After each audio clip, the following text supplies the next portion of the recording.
All right, let's have a chat. It's like 1:30, 2:30. I don't even know what time it is, but yeah, something like that.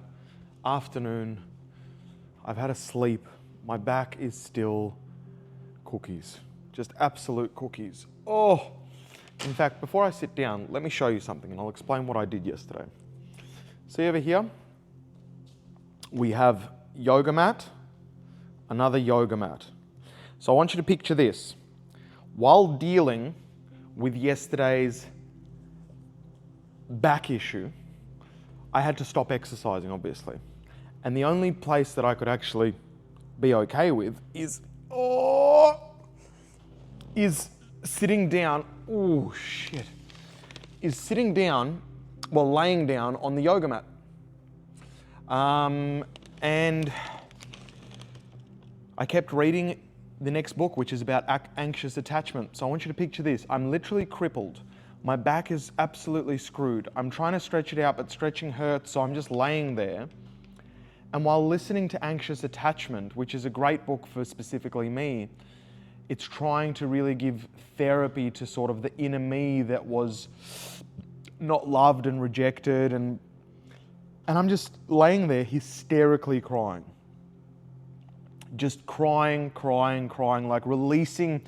It feels like trauma, connecting with like my self, and it is so difficult. So that was my yesterday, along with everything else. And I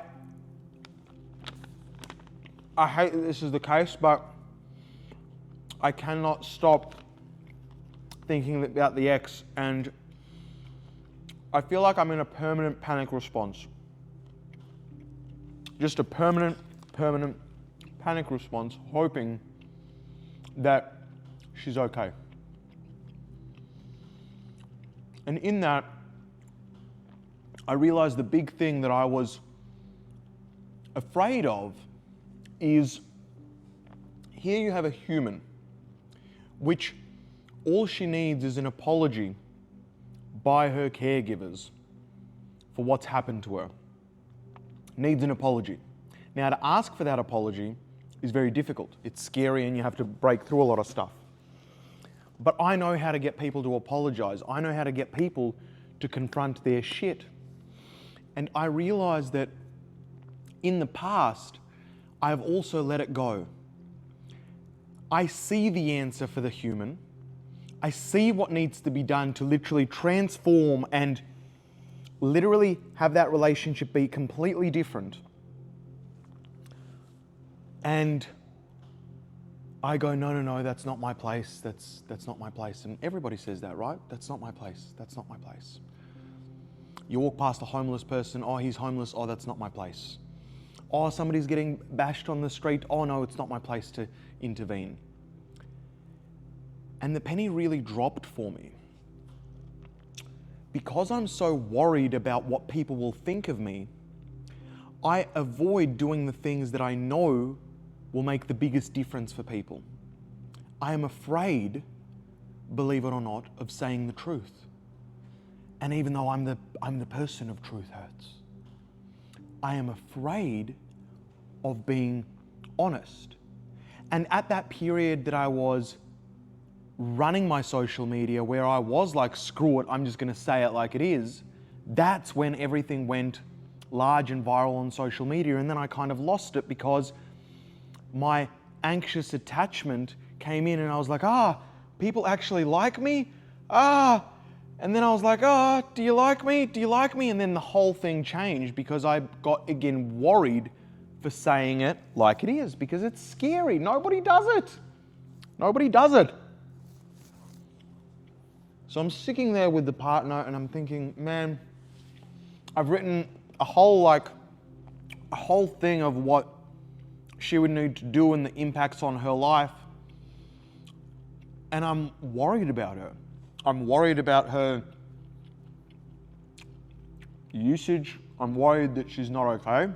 And have real evidence for that. It's not like I have to check myself. I'm like, am I just worried? Am I trying to get back together with her?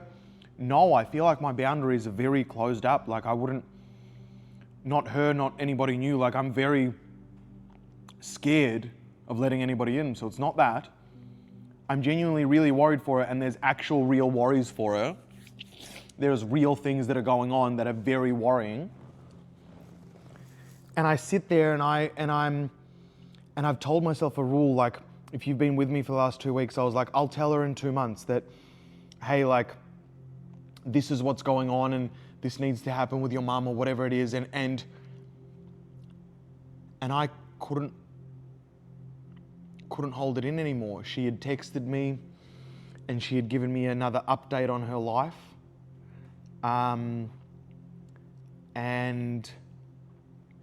the update, you know, wasn't good. It was potentially good for her, but it still wasn't good. And I again felt that lump and I can't breathe. And so I wrote out in an email, I said, I'll send you out an email. And I wrote it. And it was written very logically to saying, hey, I want this, I want to say this because I know there's huge impact, but obviously I don't want to rob you of any power of it. So let's give it 2 months for you to have that conversation. If not, I have to speak my truth, and I will not any longer. If I see somebody being treated unfairly or incorrect, such that their life is impacted negatively, and I can see that, if I don't say anything, I literally, like on a level of the animal kingdom, shrink down.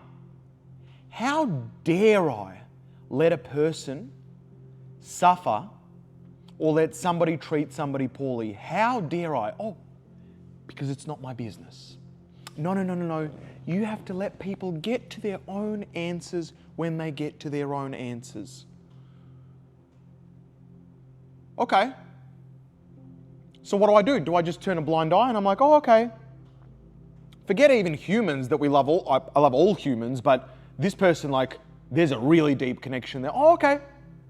Oh, they're ruining your life and everything's just killing you? Oh, okay, awesome. Okay, yeah. Well, that's not my place to deal with. Okay, so how do you show love? How do you show care? What are you doing? Oh, just be there for them. And how? Do you want to encourage their current behavior? Oh, that's all right. You'll get there. Is that being for them? Oh, that's all right. You'll get there. You can do it. What? Oh, yeah. What are you encouraging? You're encouraging inaction. So anyway, I wrote this all out, expecting it, because this is like it's like almost a core trauma. So that you can't get away from a core trauma. So her fear response kicked in. So much so, there was calls, etc. And I said, you can't call me. That she did call me, and I did answer.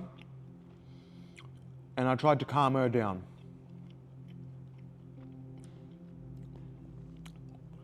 I was able to calm her down and be able to rationally be able to get some thoughts across while she's inebriated at 4 a.m. in the morning in Amsterdam, like after just 4 months of being inebriated. It's just like, wow, while also getting really hurtful stuff against me, like,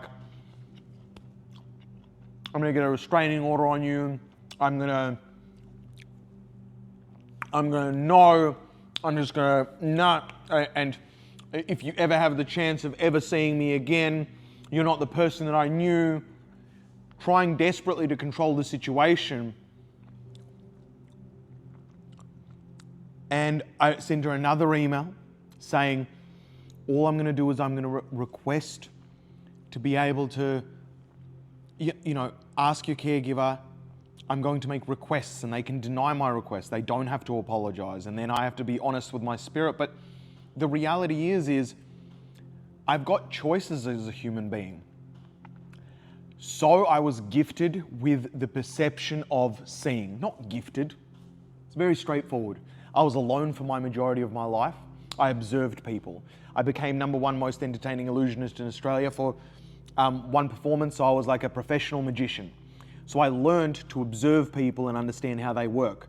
Proceeded to study psychology, got a hypnotherapist license, NLP, have been in sales, management, breakthrough performance, have hypnotized people to change body types, ligaments, etc. Like, I understand on a very different level how humans work, and I see direct correlations of even 2 words said by one person to another person, and what that does to the psyche, and then what that person then does. I receive a lot of data, and it's been so difficult my whole life, because in group scenarios, for example, I'm experiencing so much data all around me. I know where he's at, I know where his emotions are, I know where she's at, I know where she's at, I am experiencing so much data. And then over time, life has gotten you, you gotta let people, you can bring a horse to water, but you can't make them drink. And that's not correct. I can't make my partner drink the KoolAid, or drink the fact, hey, if you do this, this will change your life. But if somebody is bashing a person, if the person doesn't care that they're bashed, which is my partner, that's cool. Fair call. I'm really sorry that that's happening, but while you're being okay being bashed, I'm just going to go to the basher, and I'm going to let them know that that's not okay, so they stop bashing you and anybody else in the future. Because that person is more than just for my partner.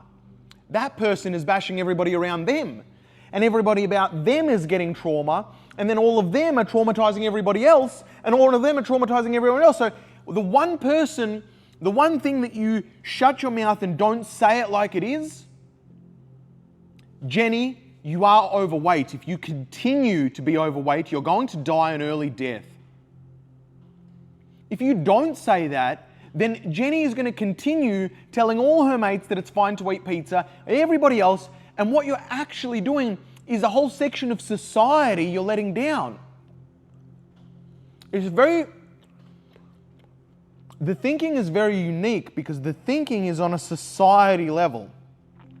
If I can make a difference to you, that creates a ramification into your family, your friends. It creates literally a vortex of a whole new thought system, patterns, etc.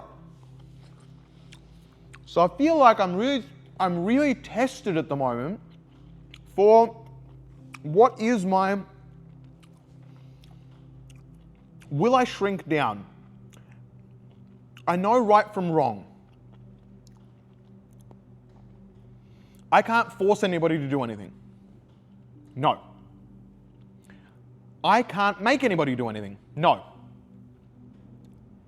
I can call out behavior that I morally don't agree with. And if I don't call out that behavior,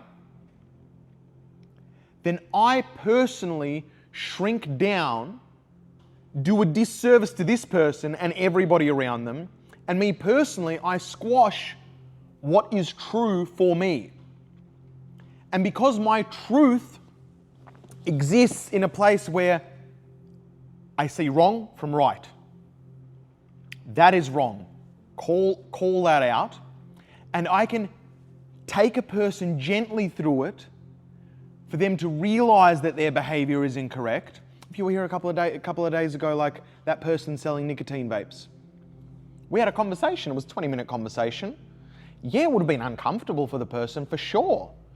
He's excited, he's making money, and I was like, well, look, if you're selling stuff that's hurting other people, you're just a rat, and you're going to be a rat forever, which is true. You're a self-serving rat if you are profiting off other people's suffering. Right? I was able to say it gently, but I was able to say it in a way that it landed for the person in a calm way, that made a difference to the other person, and maybe they'll sell less nicotine vapes. Well, not maybe. Well, I wasn't there to completely kill it. Like I wasn't there to be like, you will not sell nicotine vapes. I didn't have the energy to have a breakthrough conversation, where I really go, oh, and create an immediate shift. So instead, I sat there and I said, okay, well, you can.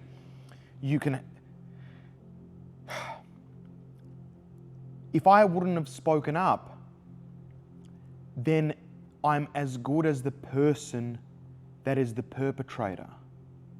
If I don't speak up, what I've done is I've agreed with him selling nicotine vapes by not saying that I don't agree. So I've been looking back at my entire life at everywhere where I said I don't agree and was quietened. I don't agree and quietened. I don't agree and quietened. And slowly over the last 6-7 years, I've been way more vocal. But now I realize the way to get to fully be me, fully be self-expressed, fully all of it, is just to say it like it is. Like it is. And guess what? Sometimes I'll make mistakes. That's life. Sometimes I will do things and then I'll realize, oh, now I know new information. It's not the same anymore. You know? Cool. And that's life. But how many more years do I have to prove to myself that the data I see is real? The data that I see is real. We have a cafe downstairs, right? We have a cafe downstairs. He's a business owner. Great. Right, great guy. Really great guy. And I see he's a bit stressed, he's a bit that. And I'm like, hey, why aren't you on Uber yet? I said, can we sit down for 10 minutes? And I gave him like a couple of business models that I've helped and understood from other cafes of how he can generate a lot more income by creating a product which sells really well, and they put it on Uber. The idea of it is very simple. You look at everybody in your 10, 15K delivery radius, and you see what no one else is selling, and you create like a package, like 4 chocolate donuts, or something special, which is like a sugary treat, or a healthy snack, or whatever it is. Like, obviously his business is selling not healthy-ish stuff. So I didn't really say what to sell or what not to sell because I had 2 options. Like, I came in and I was like, I wanted to help his business out because he was struggling, or he may not have seen it.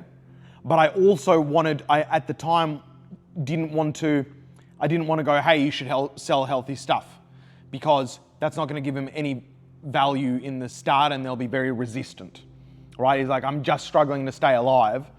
Oh, sure, I'll go sell stuff which even less people buy because most people are like unhealthy stuff. And I had to have a chat with him.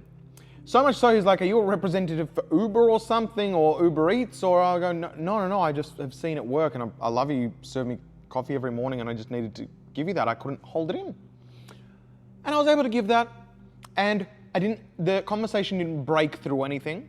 It definitely planted a seed, but I was able to feel better that I had data that I did share. I think a lot of my learning curve is giving data one by one is pretty ineffective. I only have so much time in my day. And that is why YouTube came out. That is why social media, because I can give breakthroughs for masses of people. I can give you half an hour fully of my time, and that half an hour, I can make the difference to you here, and that difference can be kept being made once I've spent that half an hour already. One-to-one is impossible. But when it comes to people I care about deeply, I've got the time. I've got the time. So it's like, it is so difficult. It's so difficult to, it's difficult to have all this data. It's difficult to have all this data, and I don't know the right thing and the wrong thing. And after speaking to the ex, I basically said, I've dishonored myself. I again spoke to you when not sober, and I've got so much other stuff going on in my life. I said, I'm not going to respond to you any longer, even though I was the one that was responding. I said, I won't respond to you until you send me a message saying I've been sober for 4 weeks, 28 days. And I don't know, it's just like, it's breaking my heart, to be honest. It's like, I've never felt this ever before in my life. Ever. This person is so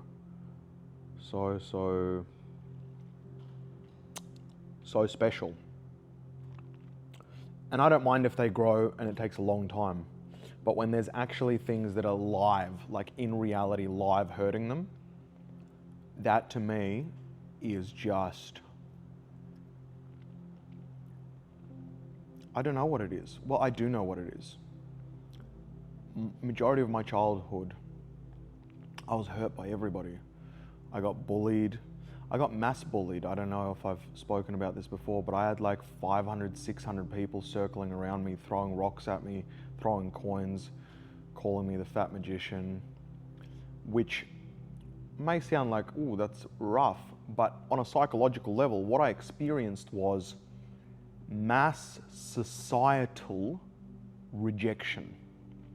So at school, that feels like the whole of society. So if the whole school is around you, trying to hit you and screaming at you and laughing at you and calling you names, etc., at the height of experiences of rejection, you cannot get higher than that. You cannot get higher. And that was one of the things. I've had hundreds of those things in school. And I do think it was because I had a lot of energy, I was very intelligent, I had a lot of data.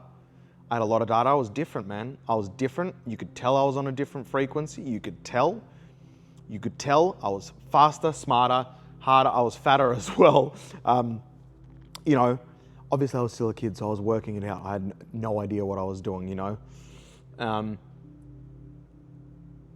I experienced deep rejection and deep pain, which I'm 34 now.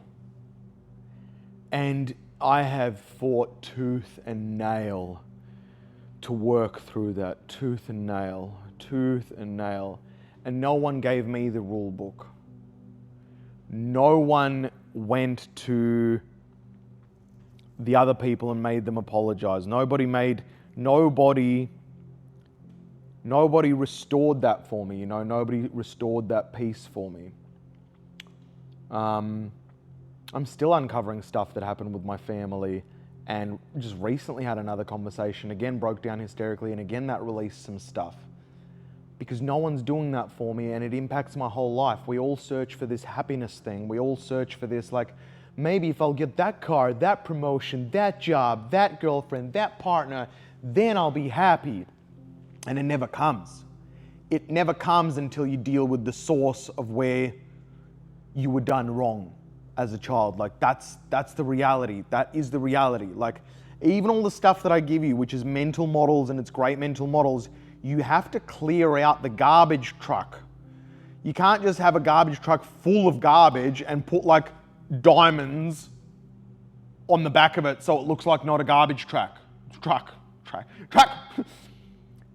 But that's what society is. It's like, I've got a lot of shit here, but let's just cover it with something pretty. Yay! And what I have to remind myself is people don't know that they're doing that, because if they do know that they're doing that, like truly, if they saw what I saw, they wouldn't be that way. They'd be like, oh shit, not gonna do that. But I still sit here working on my traumas and working on stuff, and no one else has the balls to say it like it is. No one has the balls to say it like it is. And any time that somebody does have the balls to say it like it is, think about it in your past. Anybody that took like a stand for you, that was like, no, and said something that could risk them sort of looking bad, you remember all those conversations. They're the real people. They're the people that are like, you know what, man, I gotta tell you. They're the real people. And That takes courage, that takes growth, that takes, I think, a perspective on life, realizing that what actually matters in life. Does winning on your own while everybody else failing actually matter? I've done it. It sucks. It actually really sucks. If you're winning, and now you're winning, and you're the only one winning, yeah, you can meet other winners and you're like, hey, you're winning too? You're like, great. Now we'll all look down at the peasants. It's disgusting. It's horrific. It is wild. And my purpose, like in my soul, and why the singing is like, my purpose is to genuinely shift the vibration of the planet. So if that's what I'm trying to do, it starts with everybody. It starts with every single one of my communications, every single one. I don't know, man, it's tough. I was treated so poorly, and it's so rare to be treated so poorly. Yeah, people get bullied, it's so rare to get so poorly. And then I've still made it to where I'm at now. I have a distinct feeling when something isn't right. I can smell it. I can taste it. It's right there in my throat. I can see it clearly. I can see where that person is coming from, why they're doing it, why it's damaging. I can see it all. And I think what I'm working through is finding out how to make sure that voice doesn't get shrunk down. Because no one else needs to live my life. They don't know what it's like to live with this in my soul. I do. I know what it's like to live in my soul with this. And if you live in your soul like this and don't say anything, it's horrific. And if you live with your soul and do say stuff, then it's congruent with who I specifically am. Oh, there's a lot. There's a lot. And at the moment, everything that could be going wrong is wrong. Business, family health, relationship. My back gave out. I've never had that happen before. And for me to have the courage to still keep going, I'm proud of myself for laying on the yoga mat and instead of being like, let's just chill out, watch television or whatever. Nah, let's put on the book that makes you cry because it's really going through some really deep stuff for you. I'm proud of myself for no matter what is showing up right now, my commitment to myself and my core being is higher than my circumstances. Let me say that again. My commitment to myself,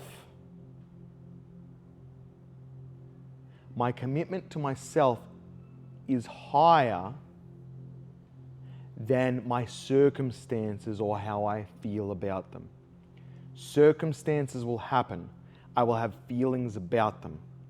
But my commitment to me is more powerful than that, so I will continue as best as possible to finish the fucking mission. So I'm proud of that. So be proud of me, please. I would like that. Genuinely speaking, I'm really proud of that for me. It's weird. I identify with all these things that my brain just went be like, no, but you're a best-selling author. You have businesses, no, you can't say that you're proud of yourself for reading a book while your back is screwed and your family's all fucked up and relationships and everything. And I was like, well, you know what? No, I am proud. I am proud. This is this era of my life, and I'm proud of dealing with the stuff that I've clearly avoided. A lot of people avoid in different ways. I've avoided with results. Fantastic. I've avoided with results. Well done. You have all the results, still unhappy. Amazing. So, and it's hard because I'm scared if I keep going, what if I don't need to avoid anything anymore? How will I get results? It's scary because I guess there was this driver in me, and anyway, it's for another day, but that's where we're at. I sound like a broken record with the ex, but you know what? That's what happens. If you love deeply, and if it really changes your life, you'd be so lucky for that to happen. She's on a healing journey, I'm on a healing journey, and that's a direct representation of our love for each other. It was me loving her and her loving me that has forced us to get really uncomfortable and present to our own stuff. So that's special. To me, that's special. So, you know, beef jerky. I've taken it easy today with my back. Just 2 hours of light walking. I'll do recovery now. And that's it. I'll see you tomorrow. Peace.